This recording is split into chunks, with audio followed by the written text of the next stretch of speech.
conoce como los 8 versos del entrenamiento de la mente. Es una enseñanza bastante breve, son simplemente 8 versos, pero que tiene una profundidad increíble, ¿no? Que realmente podemos decir que funciona como una especie de resumen de una enseñanza muy, muy vasta que se conoce como la enseñanza del Lojong. El Lojong es todo un conjunto de enseñanzas muy amplio que se desarrolló más o menos a lo largo de 300 años, a finales del siglo 9, 10, 11, digamos a lo largo de esos 3 siglos, y que fueron iniciados por un maestro que se llamaba Atisha. Atisha era de origen indio, pero después se fue al Tíbet, y fue una de las, digamos, el reestablecimiento del budismo en el Tíbet fue gracias a Atisha. Fue un maestro muy, muy importante, ¿no? Entonces, de alguna manera, con Atisha comenzó toda esta tradición, podemos decir, que es la tradición del Lojong. La palabra, bueno, la frase Lojong está compuesta de 2 vocablos. La palabra Lo significa mente y la palabra Jong significa adiestrar, entrenar, purificar, cualquiera de esas versiones, ¿no? Entonces esto implica que la práctica budista, al menos entendida como la entiende Atisha en este caso, tiene que ver con purificar la mente, con adiestrar la mente. Y la mente, estamos hablando no nada más, digamos, del aspecto racional, conceptual, analítico de nuestra mente, sino nuestra mente es en realidad también nuestras emociones, nuestras motivaciones, nuestras aproximaciones a la vida, nuestros puntos de vista, nuestras actitudes. Todo eso entra dentro de lo que en el budismo llamamos mente. Entonces es, digamos, purificar nuestra mente, adiestrar nuestras actitudes, nuestros puntos de vista, nuestras aproximaciones a la vida, ¿no? Con todo eso tiene que ver el Lojong. Entonces es una práctica muy profunda. Y esta enseñanza que estamos revisando ahora, que son los 8 versos del entrenamiento de la mente, son como un resumen de todo eso.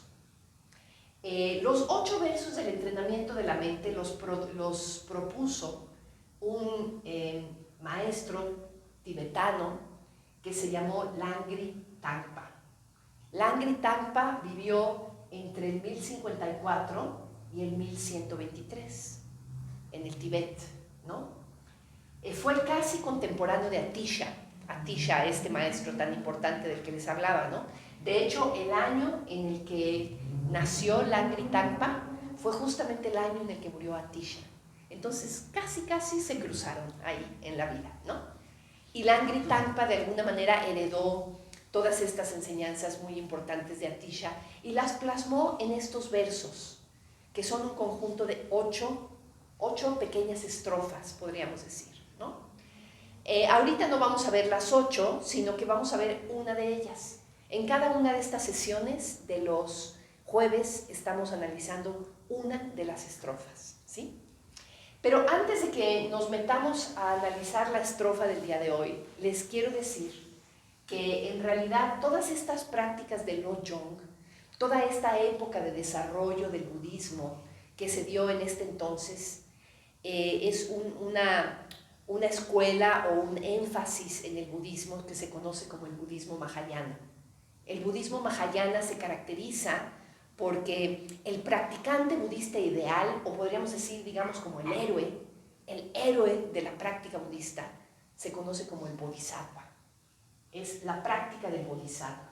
Y el bodhisattva es esta persona, este ser que está dedicado en cuerpo y alma, digamos, a alcanzar la iluminación. Pero no nada más para liberarse a sí mismo o a sí misma de las aflicciones, ¿verdad? Sino para liberar a todos los seres. El bodhisattva es el practicante, digamos, es el héroe en el sentido de que es el practicante altruista, es el practicante que está viendo por todos los demás. No nada más está preocupado por su propia liberación, sino por la liberación de todos los seres, ¿sí? Y de alguna manera los versos del entrenamiento de la mente son versos que en realidad representan una práctica muy elevada, muy elevada. Ahorita vamos a ver este verso para que vean que no estamos hablando de juegos de niños, ¿no? Estamos hablando de una práctica muy elevada que es precisamente la práctica del Bodhisattva, que tiene que ver con salirnos de nuestra propia autoobsesión, de nuestro propio, esta tendencia que tenemos a estar centrados en nuestro propio yo, en nuestro propio ser, en nuestros propios gustos, nuestras propias necesidades, y de pronto pasar por alto lo que está pasando con otros seres, ¿no? Justamente la práctica del Bodhisattva tiene que ver con liberarnos de nuestra autoobsesión para poder realmente mirar a los otros y realmente tomar en cuenta a los otros, ¿sí? Entonces esa es la práctica del Bodhisattva. Y el día de hoy vamos a ver el quinto verso de los versos del entrenamiento de la mente, el quinto, que tiene que ver con el perdón. Yo no sé si ustedes vieron el título de la sesión de hoy, probablemente ni se fijaron, ¿verdad? Pero decía, la actitud del perdón. ¿Alguien sí se fijó? ¿Sí? ¿Ustedes sí lo vieron? La actitud del perdón. ¿Y ustedes vinieron por esa razón? ¿Porque querían escuchar sobre el perdón? Pensé que la meditación era del perdón. Ah, ¿pensaste que la meditación era del perdón? Bueno, pero mira, la meditación que vimos en realidad tiene mucho que ver con el perdón también, ¿verdad? Tiene que ver con el amor incondicional, que obviamente tiene que ser la base del perdón.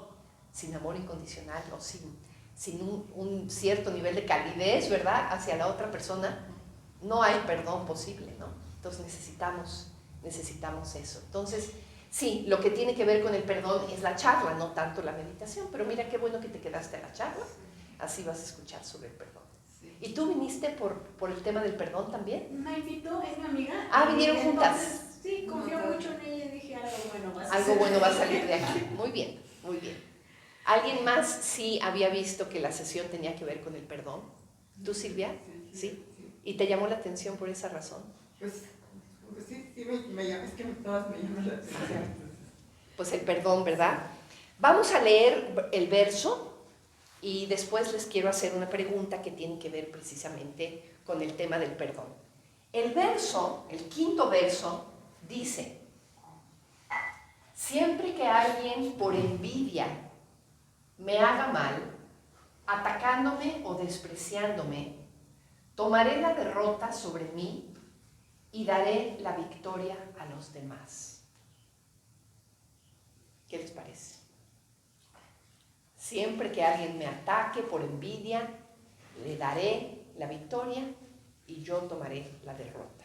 Déjenme leerles otras versiones de este mismo verso. Obviamente estos versos en su versión inicial estaban en tibetano, entonces pues hay muchas traducciones, ¿no?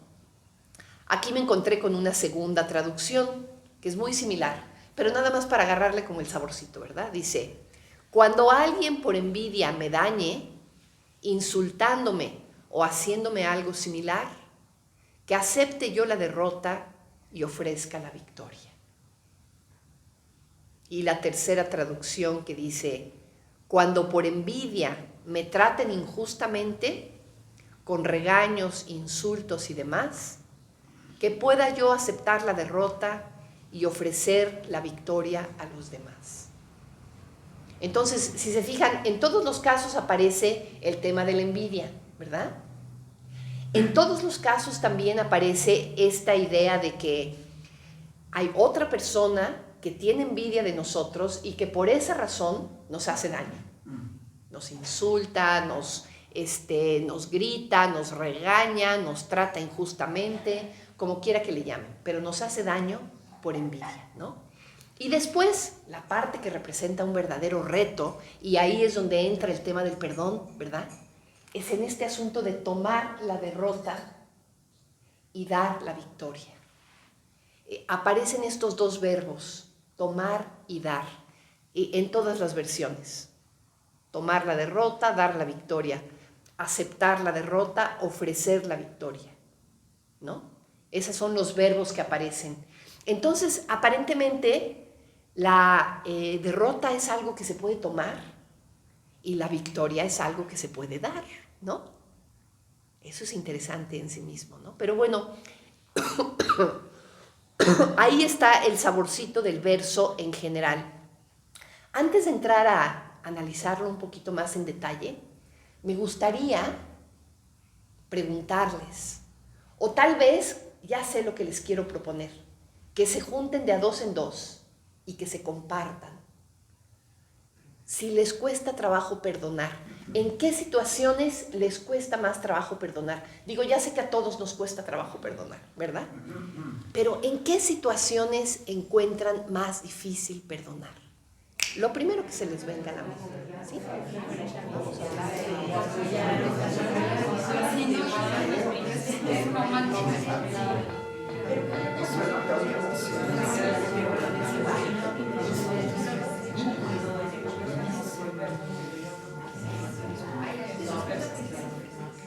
A ver si podemos ir regresando.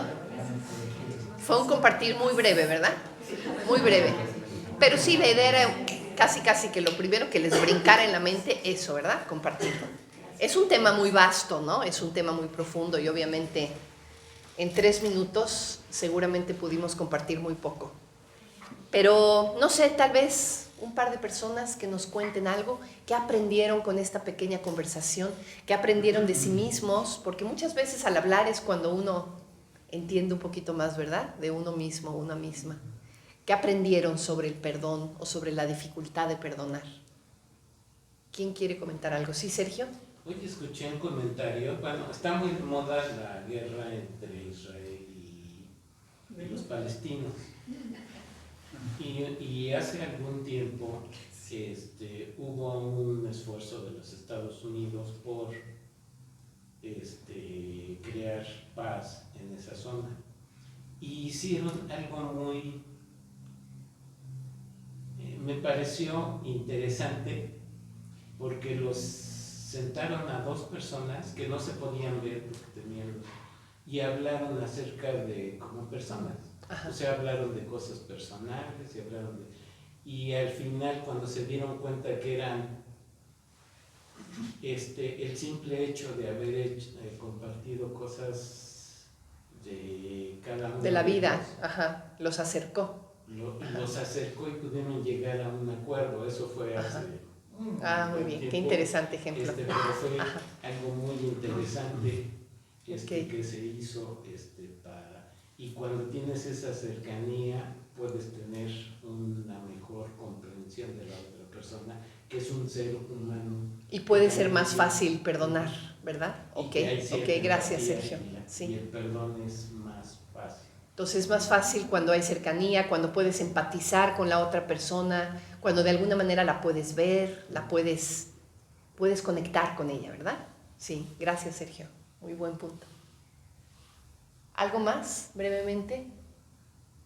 Pero tener los ojos tapados, ¿no? Sí. Más bien cuando no la puedes ver, ¿por qué no la juzgas? No, me refiero a que la puedes ver con el corazón. O sea, sí, no, me refiero a que la veas con los ojos, sino que puedes verla, puedes introyectarla, puedes tomarla en cuenta, puedes darte cuenta que ahí está, ¿no?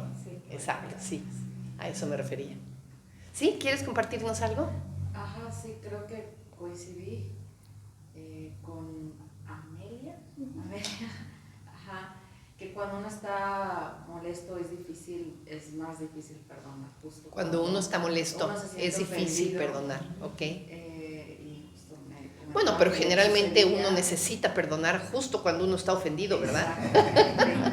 No, okay. Ya cuando se le pasa el coraje. No cuando ya se te pasó, exacto. Sí, y me puse a pensar, creo que sí, yo también, en el momento de la ofensa, pues, no pienso en perdonar a la persona. Entonces necesita uno que pueda bajar un poquito la furia para poder entrar al espacio del perdón, probablemente, ¿verdad? Sí, eso es lo que nos pasa en general a los seres humanos, ¿verdad? Muy bien, muchas gracias. Bueno, pues sí, pues el perdón es un gran tema, ¿verdad? No en balde estamos hablando de la práctica del bodhisattva, ¿no? Y justamente eso, ¿no? Darle la victoria a otra persona es perdonar, tiene que ver con renunciar a la venganza. Una vez leí una definición del perdón que así decía: perdonar significa renunciar a la venganza. renunciar a la batalla, incluso renunciar a entrar en la guerra.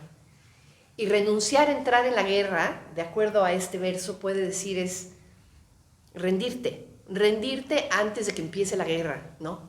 Otorgar la victoria, decirle al otro, sí, tienes razón, está bien, estamos en paz, ¿no? Y uno tomar la derrota. Pero bueno, antes de entrar a la parte de la derrota y la victoria, veamos la parte que viene en un inicio, tiene que ver con la envidia. Tiene que ver con la envidia y muchas veces también se asocia la envidia con los celos. ¿Verdad que la envidia y los celos se parecen? ¿Verdad? Se sienten bastante parecidos, ¿verdad? Sí. ¿Quién puede darnos una definición de envidia? ¿En qué consiste la envidia? Querer lo que tiene alguien. Querer lo que Puede tiene ser, otro, ¿verdad? Ser, tener o... Lo que tiene Es otro. más bien odiar a la persona porque tiene algo que tú quieres. Exactamente, Ah, sí. exactamente. Tienes la Está más primera cerca. parte, pero hay el odio también. Mm, Ajá. Sí. Y qué bueno que hacen tanto Nagapriya como tú, ¿cómo te llamas? Yesbet, como Nagapriya, están hablando de dos elementos que aparecen en la envidia. Por un lado aparece el querer y por otro lado aparece el odiar, ¿no? Entonces pareciera que se dan juntos, ¿no?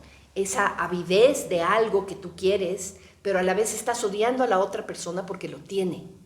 Y de hecho, entre las dos emociones, la avidez y el odio, yo creo que el odio está más fuerte, más marcado. Tú simplemente piensa en la cara de alguien que tiene envidia, ¿no?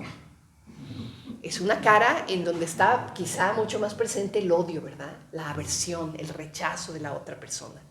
Entonces odias a la persona porque tiene algo que tú quieres. Y puede ser una posesión, por ejemplo, como un coche o un vestido, pero puede ser también un título, o puede ser un nivel de estatus, un nivel de influencia, o puede ser alguien que tiene a otra persona que tú quieres, que tiene la atención de otros cuando tú quieres la atención.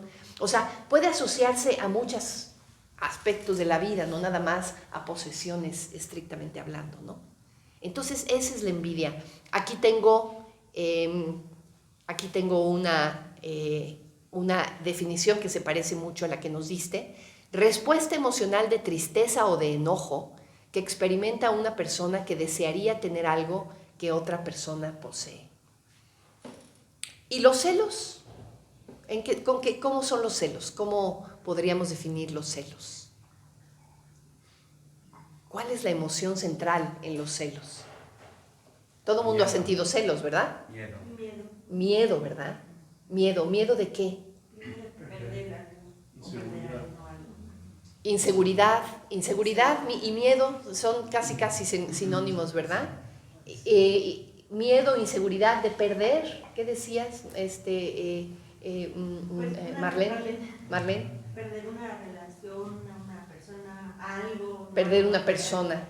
Por lo regular es como persona, ¿no? Algo que tú supones que tienes, ¿verdad? Algo que tú supones que es tuyo, ¿verdad? Supones que es tuyo. Ajá.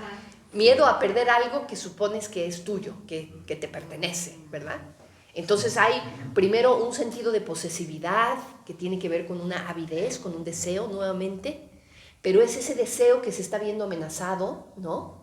Por alguien que probablemente promete quitártelo. Entonces es este miedo, y muchas veces ni siquiera está sucediendo, ¿eh? Primero que nada, ni posees a la persona que crees que posees. Y en segundo lugar, ni siquiera es que te la esté tratando de quitar nadie. Pero hijo, qué feos son los celos, ¿verdad? Qué feos, qué difíciles, qué dolorosos son los celos, ¿no? Cuando percibes esa amenaza. Y bueno... Y también hay odio en eso. También hay odio. A ver, Nagapriya, dinos un poco Pues más. el ejemplo clásico. Ajá. Otelo, ¿no? Ah, claro. Que tiene su esposa, quiere la esposa, tiene miedo de perder la esposa y empieza a odiar a la esposa porque piensa que la ha perdido, ¿no? Ajá. Y la mata. Mata a la esposa. Sí. Ajá, claro. Entonces, Sí. celos es odio. Sí. No es solamente miedo, tiene miedo, pero también odio. y odias muchas veces al objeto poseído, Sí, exacto. o también odias a la persona que amenaza eso, ¿no? Digo, ¿cuántas veces hay crímenes de celos que no matan a la persona en disputa, digamos, sino que matan al que se percibe como un adversario, ¿no? ¿Sí? O a los dos, sí. Y la realidad es que muchas veces, estoy trayendo al cuento a los celos, porque muchas veces se experimentan al mismo tiempo los celos y la envidia, ¿no? No sé, por ejemplo, yo puedo sentir celos, imagínense que todos aquí, en lugar de estarme haciendo caso a mí, que estoy aquí tratando de darles una plática muy bonita, todo el mundo le está haciendo caso a Vidyachandra, ¿no? Entonces yo puedo tener envidia de Vidyachandra, ¿no? Vidyachandra tiene su atención y yo no tengo su atención, entonces odio a Vidyachandra porque ella tiene la atención que yo quiero, ¿no? Pero a la vez puedo sentir celos de percibir que yo ya tengo la atención, esta atención es mía y Vidyachandra me la quiere quitar, ¿no? Y puede darse simultáneamente este jaloneo de algo que te están quitando, de algo que se está viendo amenazado, ¿no? Y que de alguna manera genera odio, genera avidez, genera miedo, es un marasmo, digamos, de emociones muy complejas, ¿no? Entonces, bueno, este verso tiene que ver con entender que hay veces que hay personas que sufren envidia con respecto a ti, ¿no? Y esas personas están sintiendo eso, están sintiendo que tú las amenazas, están sintiendo que tú tienes algo que ellas quieren, o que tú les estás quitando algo que les pertenece. Entonces, claro, se sienten amenazadas y como resultado, pues te hacen mal, te atacan, te desprecian, te insultan, te maldicen. ¿Cómo? Maldicen, exacto, todo eso, ¿no? Entonces, ese tipo de cosas suceden en la vida. Hay veces que somos, podríamos decir, víctimas de ese tipo de situación, ¿no? Hay veces que es burdo este ataque que puedes percibir de parte de los otros como resultado de su envidia, pero hay veces que puede ser muy sutil, ¿no? No van a llegar y te van a dar una cachetada o te van a dar un empujón, pero simplemente se percibe ahí como sutilmente en el trasfondo, pues un sentido como de un desprecio, de una distancia. Energía, ¿no? ¿Cómo? Actitudes y energías. Energéticamente incluso, ¿no? Energéticamente se siente así como esa barrera, ¿no? Esa aversión, ¿sí? Entonces puede ser bastante sutil. Y yo creo que ahorita nos estaba yo tratando de poner en la situación de cómo se siente sentir envidia y cómo se siente sentir odio. Porque si nos damos cuenta que nosotros también percibimos envidia y odio y celos en muchas ocasiones, tal vez podemos ser primero un poquito pacientes, ser pacientes cuando percibimos que otra persona está siendo envidioso con nosotros o nos está teniendo celos. Tengamos paciencia, porque nosotros también somos capaces de esa emoción, ¿no? No es una emoción completamente que nos es ajena, sino que la hemos percibido, ¿no? Y luego cuando llega la persona y nos agrede, y fíjense todas las formas que aparecen en las distintas traducciones del verso, dice que la persona nos daña, nos insulta, nos ataca, nos desprecia, nos regaña, nos trata injustamente, nos acusa de haber hecho algo que no hicimos, ¿no? Que ese es un daño, es una especie de ataque no factual, porque no nos está atacando de manera frontal, sino que es una acusación de algo que no sucedió, ¿verdad? Pero nos acusa de algo que no hicimos, o nos echa la culpa de algo que nosotros sentimos que no tenemos la culpa, ¿no? Manipulación emocional. Ajá, cualquiera de esas situaciones que puede ocurrir, ¿no? Generalmente, cuando percibimos ese tipo de ataque o de desprecio, ¿qué solemos hacer? ¿Cómo respondemos? Rechazo. ¿Con rechazo? ¿Qué más? O atacamos, ¿verdad? Contraatacamos. que de alguna manera es equivalente a rechazar, pero el contraataque es un poco más intenso, ¿verdad? Nos insultan, regresamos el insulto. Nos atacan, regresamos el ataque. ¿Qué más hacemos a veces? Cuando nos echan la culpa de algo que no hicimos, ¿qué hacemos? Nos defendemos, ¿verdad? Peleamos, nos justificamos, damos miles de explicaciones, salimos ahí a hacer todo ese tipo de maniobras, ¿no? Y todo ese tipo de maniobras pueden ser apropiadas en ciertas condiciones, ¿verdad? Y oficialmente, digamos, en términos de sensatez humana, pues sí, muchas veces cuando alguien te echa la culpa de algo que no hiciste, pues es muy claro que si logras mantener la ecuanimidad y logras mantener tu centro y simplemente logres explicar, óyeme, no, perdóname, pero yo no hice esto, y justifiques y expliques y aclares, ¿no? Todo eso puede ser muy sensato desde el punto de vista humano, ¿verdad? Claro, siempre y cuando nos logremos mantener dentro de nuestras casillas, nos logremos mantener contenidos y sin hacer daño, podría uno pensar que es perfectamente aceptable defenderse, ¿verdad? O aclarar o justificar. Pero esta enseñanza no nos está diciendo eso. Esta enseñanza nos está llevando a un extremo bastante, que representa un reto bastante grande, ¿no? Nos está representando, nos está diciendo, en esos momentos en donde te sientas vulnerado, en donde te sientas atacado, en donde sientas que te están viniendo encima, en esos momentos simplemente dale la victoria. Dale la victoria a la persona. Y dale la victoria a la persona a partir de comprender un punto muy importante. La persona se está sintiendo vulnerada en su ego. O sea, se está sintiendo vulnerada en su yo. Se está sintiendo frágil. Y por eso es que te está atacando. Entonces no hagas lo mismo que está haciendo ella, ¿no? No contraataques, sino que regresa y evalúa qué está pasando contigo. ¿Qué está pasando contigo? ¿Y por qué tenderíamos a defendernos? ¿Por qué tenderíamos a defendernos, no? Tenderíamos a defendernos precisamente porque nuestro yo se está viendo lastimado, ¿no? Entonces, este verso lo que nos está invitando a hacer es a ir más allá de esta preocupación que tenemos por nuestro yo. Generalmente estamos muy obsesionados por yo y mi identidad y lo que yo soy y lo que yo tengo, y estamos constantemente tratando de reafirmar eso, ¿no?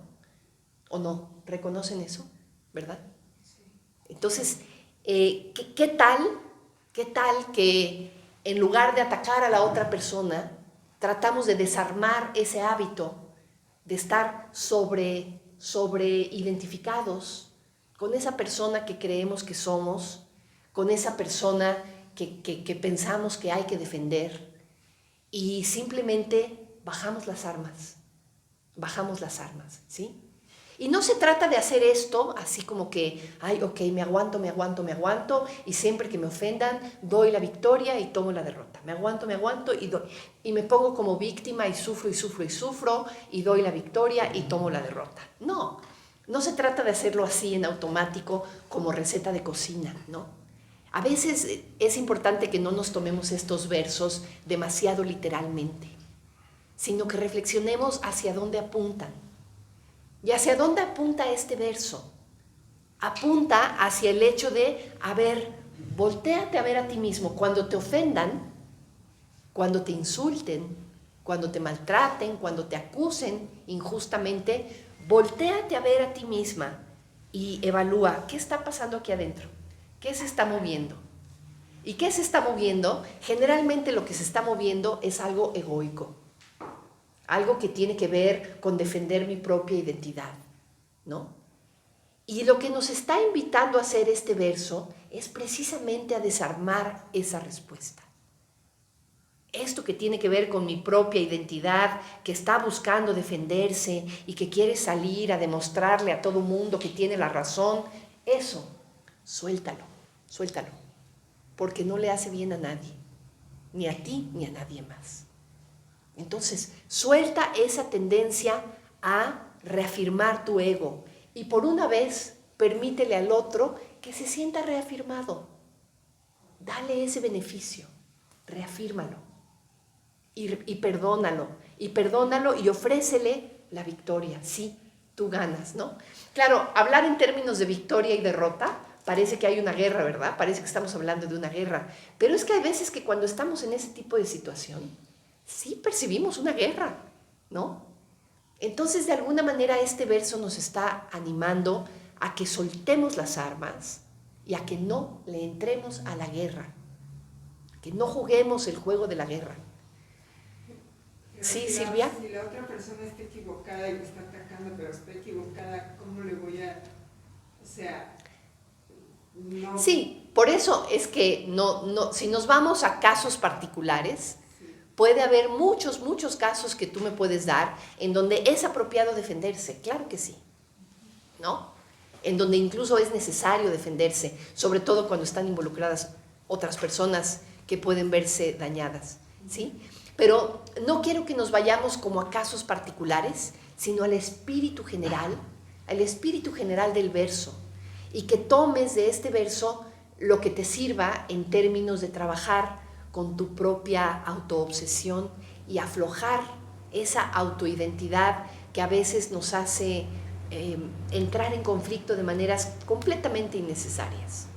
La realidad, sí, habrá ocasiones en donde sea necesario aclarar, por ejemplo, si te dicen, tú te robaste 7 millones de pesos y realmente tú no te robaste 7 millones de pesos, claro que tienes que decir, oigan, perdón, no me los robé yo, porque de otra manera vas a terminar en la cárcel y no se trata de eso, ¿verdad?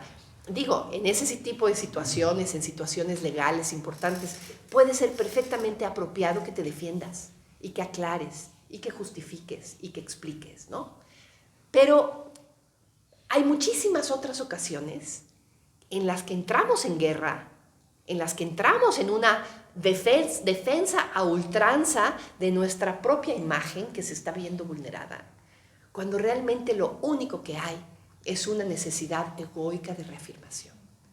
Entonces es a esa necesidad a la que nos está invitando este verso a renunciar. ¿Sí? ¿Sí, Silvia? ¿Te convence? ¿Sí? Sí. Muy bien. A ver, vamos contigo y después contigo. ¿Me puedes decir tu nombre? Aline. Aline. Sí. Ay, qué bonito nombre, Aline. ¿Te sabes la canción? Creo que sí. Ah, bueno. Seguramente todo el mundo te pregunta sobre la canción que se llama Aline. Muy bonita, francesa. Cuéntanos, Aline, ¿cuál es tu pregunta? Bueno, yo haciendo una reflexión lo estoy vinculando con esta parte de un sentimiento de inferioridad Ajá. que tenemos y que va relacionado con el ego. Entonces, haciendo esta reflexión, yo me entiendo así: si la persona que nos ataca se está bien, o sea, si nos ponemos a pensar, ¿por qué me está atacando? Pues sí, porque se siente vulnerada. Ajá. Su ego. Ajá.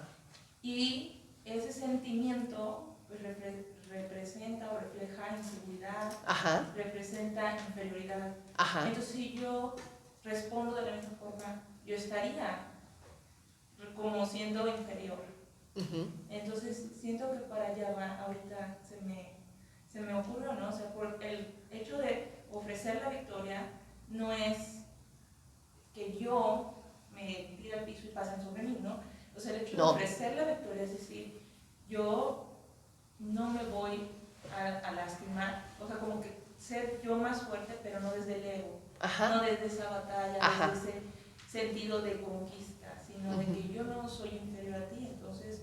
Pero fíjate, no, mira qué bonito que lo pones en términos de inferior y superior, porque el segundo verso nos dice, siempre que yo me encuentre con los otros seres, los voy a poner a ellos como supremos y yo me voy a poner como inferior. Ahí está. El segundo verso te dice eso. ¿Cuál es el problema de ser inferior?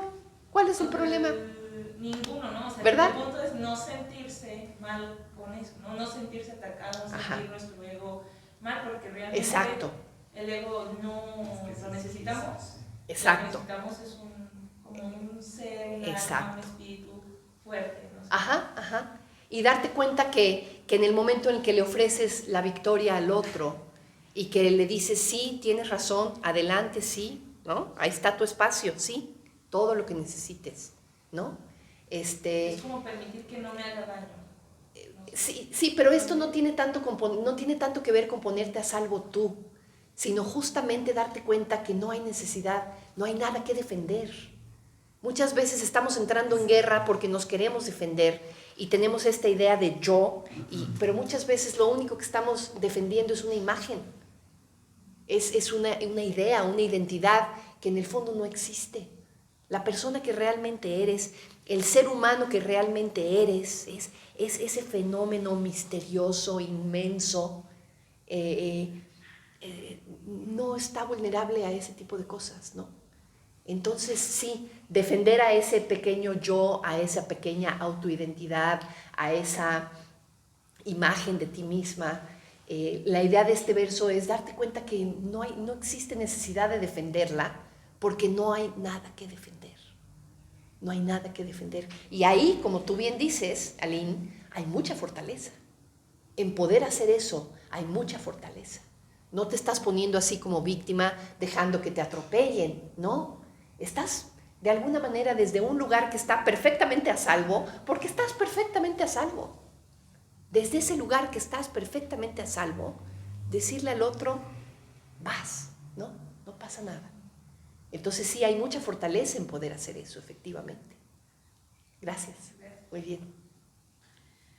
Yo lo entiendo más como cuando hay alguien que me está atacando, Ajá. ir más allá y pensar por qué me está atacando y hasta tener un poco de empatía, Ajá. porque no sé si la otra persona tiene carencias, no sé, heridas emocionales, no conozco su pasado, no sé desde dónde viene ese comportamiento.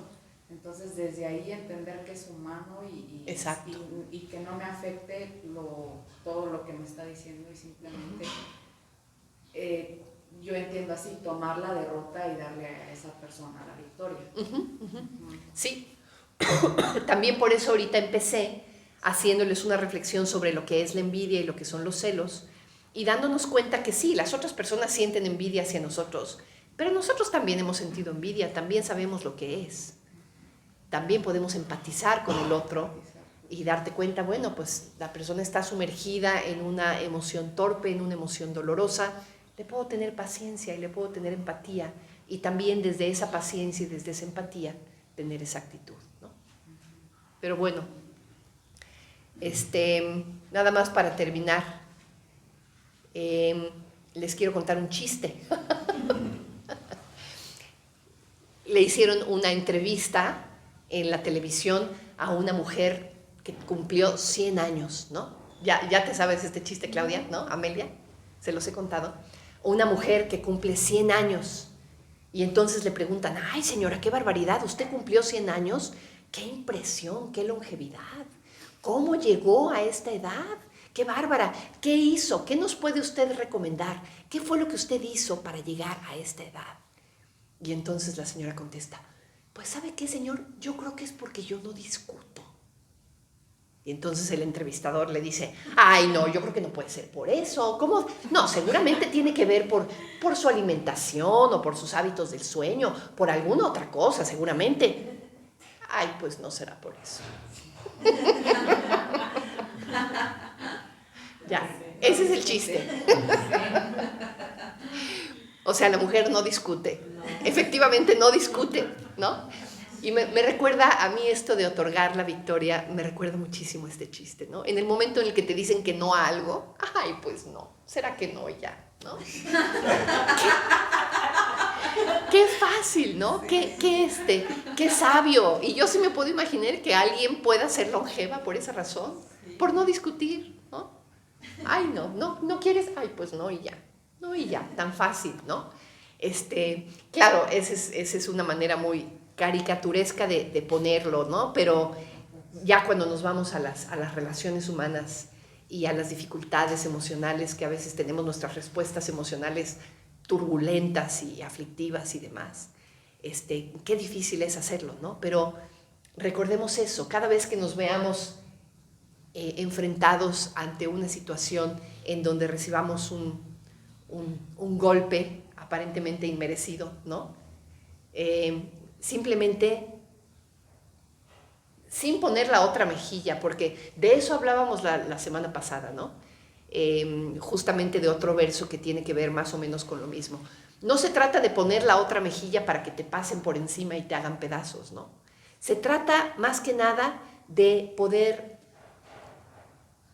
quitarte de una dinámica de venganzas, ¿no? De ires y venires, de agresiones. Parar eso, a partir de dar la victoria, a partir de perdonar, a partir de renunciar a la venganza y a la agresión. Desde una convicción de soltar tu aferramiento al yo, soltar tu deseo de defender esto que piensas que eres, ¿no? Y simplemente aflojar eso, aflojarlo, aflojarlo, aflojarlo. Ahí está la gran posibilidad de crecimiento espiritual. Pues bueno, vamos a dejarle ahí.